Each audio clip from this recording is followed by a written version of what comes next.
Alright guys, so I want to do here is a quick update on my tomatoes, how they're doing, and in a little bit I'm going to show you how to build a different type of tomato trellis, and these are good for, or this type of trellis I'm going to show you is good for indeterminate tomatoes. You have your determinate and your indeterminate tomatoes.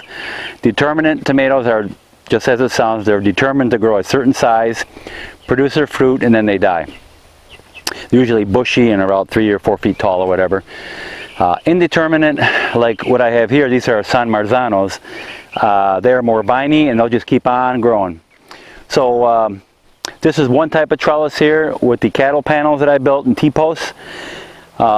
These cattle panels here are 50 inches, well, the actual cattle panel's 50 inches tall, but I'm approximately a foot off the ground. And they're 16 feet long, each panel. And I connected them to T-posts. I think these T-posts were 8-footers, and I drove them in the ground approximately 2 feet. Now that's good for what I'm doing here. Like I said, these are San Marzanos. I have 252 plants, I'm pretty sure I planted here, and I have a bunch of leftovers too that I had. I gave tons to my neighbors. But I had a lot of extra. So I ended up, we had 2 beds that we weren't sure what to plant in them, and we decided to just plant the rest of the tomatoes in there, but I need to trellis them. And so first let me show you a few things that are not doing too well here in my garden, and I'll show you how to build those trellises. Alright guys, so here is my corn. It is not doing well at all. And the reason being is we had a lot of rain this spring, more than normal, way more than normal, and unfortunately I believe the seeds rotted under the ground, and not all of them germinated. In fact, I would guess maybe 50 or 60% germinated. So now the problem is they're not going to pollinate correctly. So now I have a lot of spacing in between each plant, so they're farther apart from each other because the ones that were supposed to grow didn't. So now that they're farther apart from each other, it's going to be harder to pollinate. So I'm left to try to pollinate them by hand, maybe take a tassel from one and just start pollinating the rest of them as much as I can. But there's not much else I can do. This is kind of an experiment this year. I grew these 2 rows here, this row and this row, and this short row and that short row there are a type of corn called candy corn, spelled with a K. And this one here, these 3 long rows are G90, and I was really hoping for these G90s to all germinate because they are the corn kernel is bigger, and the entire cob is actually bigger.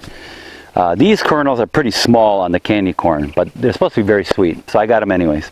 But anyways, like I said, it rained. We got so much rain, the seeds probably rotted, and so it is what it is, you know. So I gotta let them grow. Like I said, once they get bigger and they start producing the tassels, I'll try and do it by hand as much as possible, and so it doesn't all go to waste.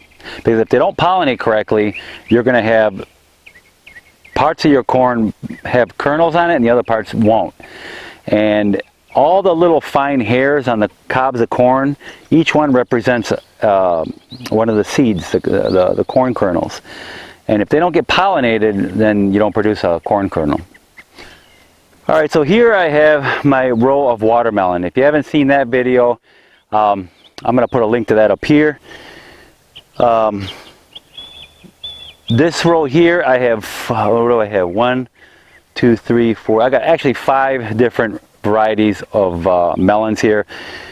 This here is an ancient watermelon I got from rareseeds.com or Baker Creek. This row here, there's actually, what are these? Yeah, these are given to friends of ours. Gave us some watermelons a year or 2 ago, and we took the seeds from those. We're planting them here.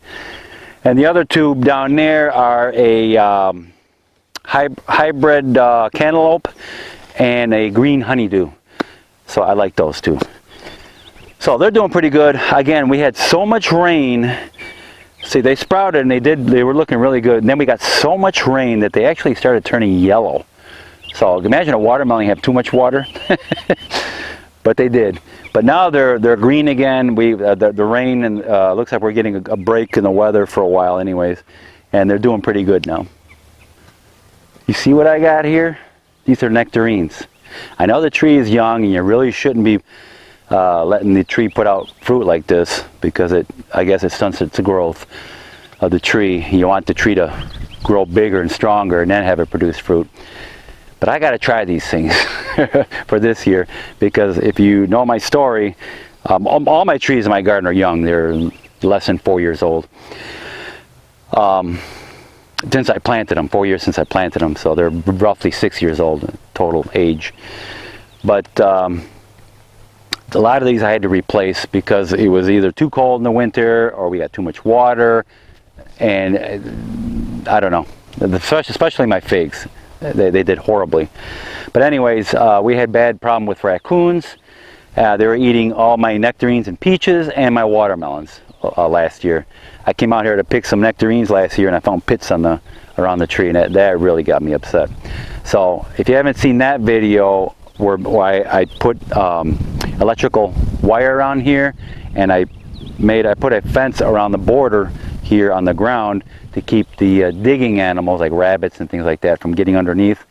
I'm going to put a link to that up here also. This year I want to try, I got peaches and nectarines that are doing very, very good. When they get ripe and ready, I'll make a video of that too. Alright, so here I have 2 beds of onions here. I planted these near the end of January. Unfortunately, and I attribute this, I think it's to the rain and the humidity here. We have so much rain and humidity this spring we've had, that if you notice, the very tops of the greens here are turning brown and dying. And what's happening, that's dying down. That is a fungus. It's a certain type of fungus that is attacking it. What I'm going to try and do is get a natural fungicide, maybe use a little baking soda and water and spray them down. There's some other natural stuff you can search online for, but I'm going to try that. They're not quite ready to harvest yet. Some of them are getting pretty good size, but some are not. So I'm going to try and save them with a little bit of natural fungicide and see if I can save them. Another plant that's not doing that great are my eggplants. I got a few different varieties of eggplants here. They're being attacked. They got little teeny pinholes on the leaves. And if you can see here, they got holes all throughout the leaves. And what's causing that is it's a little black beetle, or it's a little, they call it the flea beetle. And it's a small, tiny black beetle. It's not related to the fleas that your dog gets. This is a different beetle, and it's a very small black beetle. And the way you take care of those is you can use neem oil in a water soap solution. So that's what I'm going to do with these here.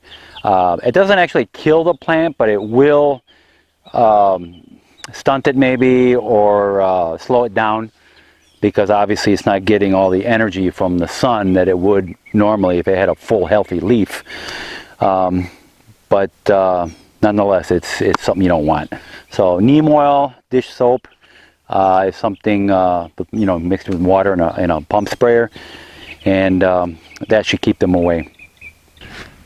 Alright, so here I have my bed of radishes here, and radishes are super easy to grow, and everybody should grow them, okay?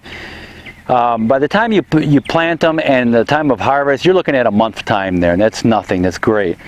So here we have a pretty good sized bed here. Rather than planting them all at once and harvesting them all at the same time, you'll have way too many radishes.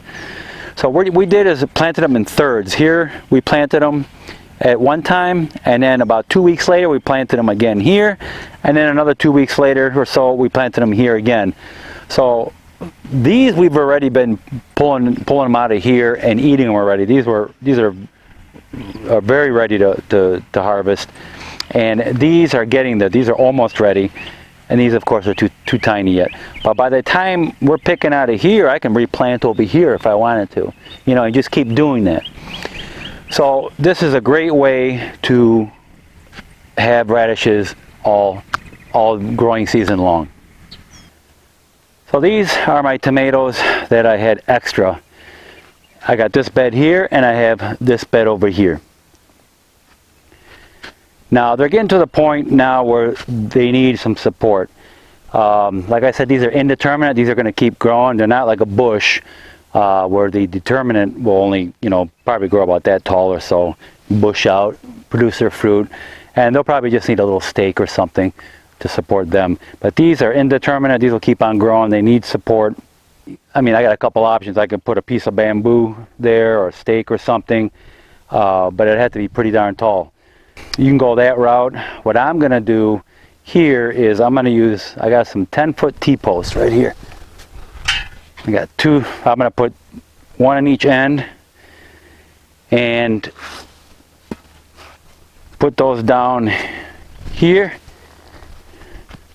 And then over the top, I'm going to put some 1-inch EMT electrical conduit. They're galvanized, they won't rust. And then I'll show you the rest of the process. Alright, so I have my T-posts here. Now what I did is I put a piece of tape here that's 2 feet from the bottom of the T-post. And what I want to do here is I'm going to put my T-post in line with my plants and push that down a little bit.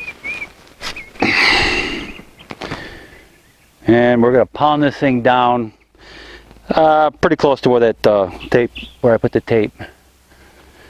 And whenever you're using a fence post driver or T-post driver like this, make sure you're wearing earplugs or some kind of ear protection because it does ring.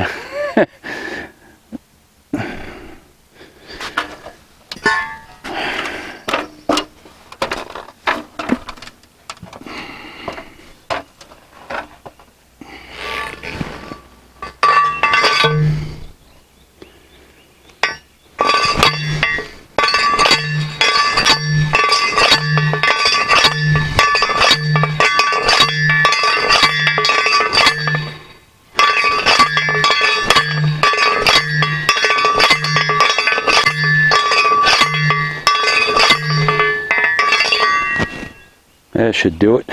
Well, a little more.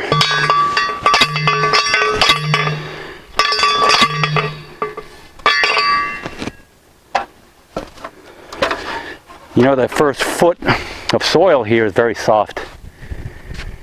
But after that, I didn't till under there that deep. And it's pretty hard. And we're going to do the same thing on this end here. Alright, what I have here is two 1-inch EMT galvanized pipe. This is an electrical conduit is what it is. And these are both 10-footers. Now I need to measure all the way across. If I remember correctly, it was 172 inches. Total. No, maybe it's more than that.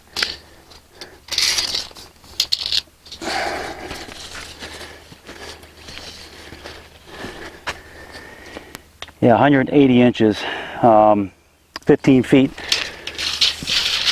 As long as I got 15 feet, I'm fine. I can actually be a lot less than that. Yeah, I'll leave it at 15 feet. So it's 10 feet, so I need another, so one of these is 10 feet.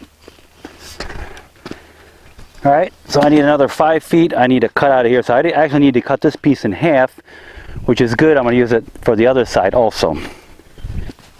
All right, so let's measure 5 feet. 5 feet is right here.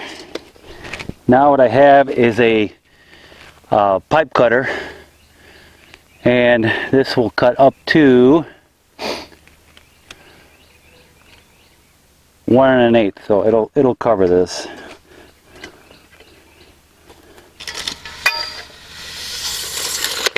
All right.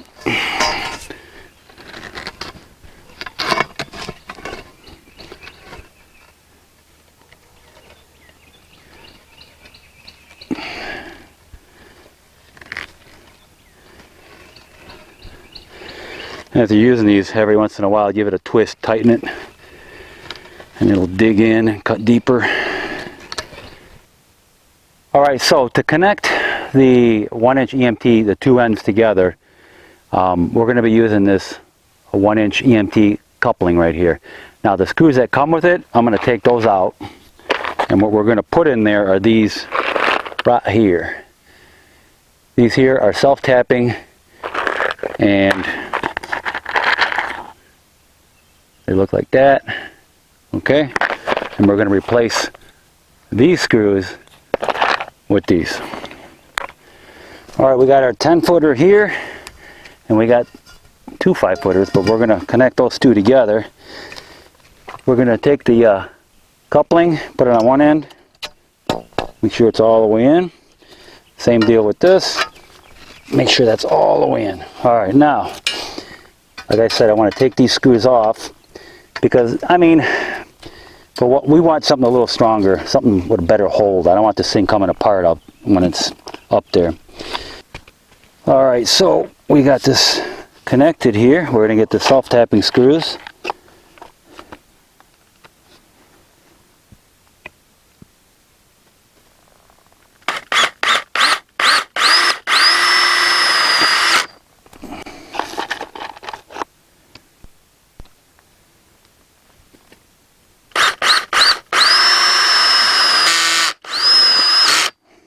There. Now it won't pull apart. Alright, so what I ended up doing is putting a third T-post. And the reason for that is I kind of had a feeling that was going to happen. The coupling I put here, when I hung it across just two, of course it bent down like this. So by adding this middle one as more of a support, it'll hold it nice and straight. So what we're going to do now is put that pipe up where the T-posts are, and we'll hold it temporarily in place with a clamp. My wife's busy right now, so she can't help me. So let's do that right now.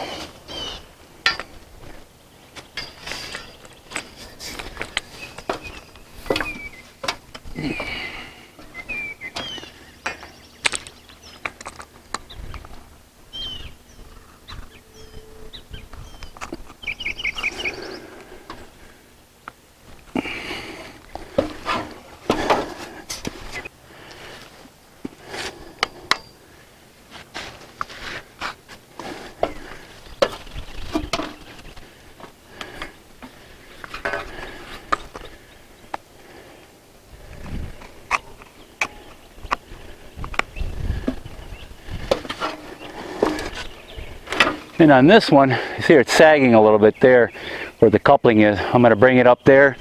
We'll wire it up and tighten it up.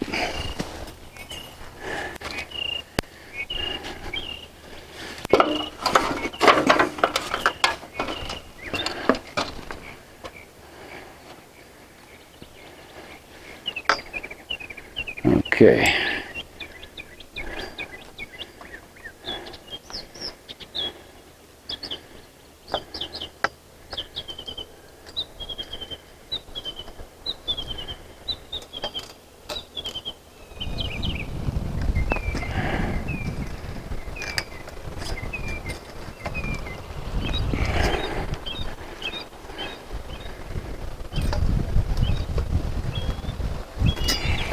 All right.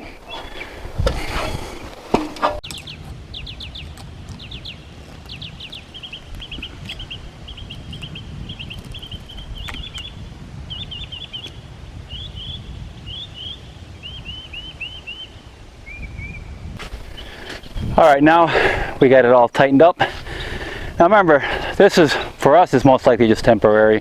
You could set something like this up permanently if you wanted to, where you're going to plant your tomatoes, and do it this way. These are 10-foot T-posts, so we're driving them in the ground. I drove them in the ground 2 feet, so they're 8 feet off the ground now, and I've seen plants grow 7+ feet. I've seen them. But you could use 8-foot T-posts, put them in the ground 1.5 feet, 2 feet deep. That way they'll be sticking up 6.5 feet. And that should work, but I'd go with the 10-footers. It'd be a little better. All right, so next what we're gonna do is we're gonna get some rope, tie it up there, and bring it down to the plant. Okay, looks like we'll do this one here. So we're going to climb up there and hang it about right where the plant is. Well, it has to be exactly where the plant is.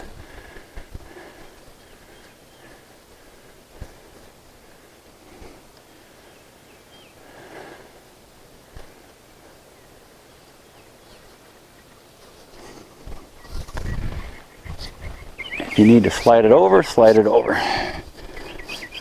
Looks about right. Alright, so what we want to do now is, you see this one's falling over now. We want to tie a loose knot down at the base. So go down to the base, give yourself a little extra.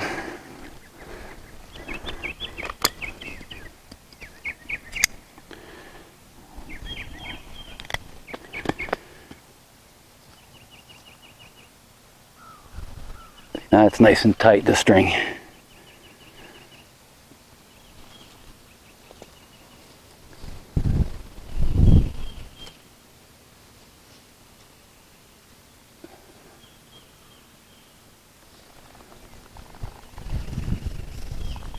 That's a little better. And then again, tie a loose knot at the bottom.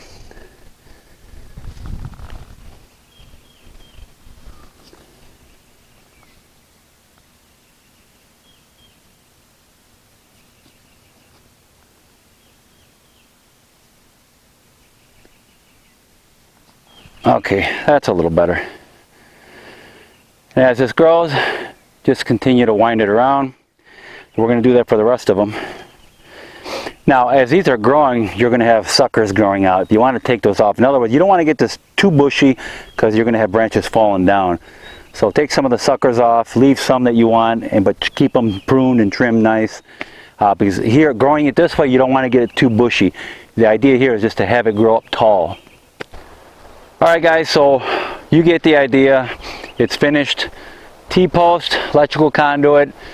Again, you don't have to have it this high. I've seen these grow 7-8 feet, no problem. This is 8 feet tall now, because these are 10-foot T-posts driven into the ground 2 feet. You can use an 8-foot T-post if you want to drive it in the ground. It'll be 6.5 feet up. That might work also. But again, string. Start wrapping it around your tomato plant. Grab the tip of your tomato plant or near the top and pull the string carefully down to get it nice and tight, and then tie a loose knot at the bottom of the base of the tomato plant.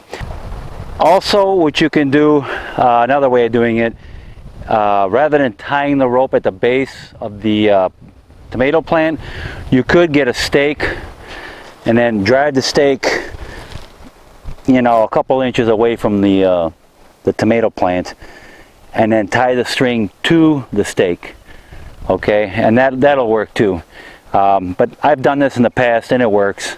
Now, as these tomato plants grow, remember these are indeterminate tomato plants, and they're going to start producing suckers and new branches and all that stuff.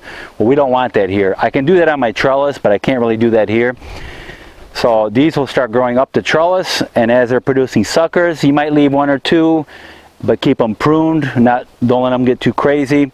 The idea here is to have them grow up vertically without getting too bushy. And you'll have tomatoes as it grows up, you know.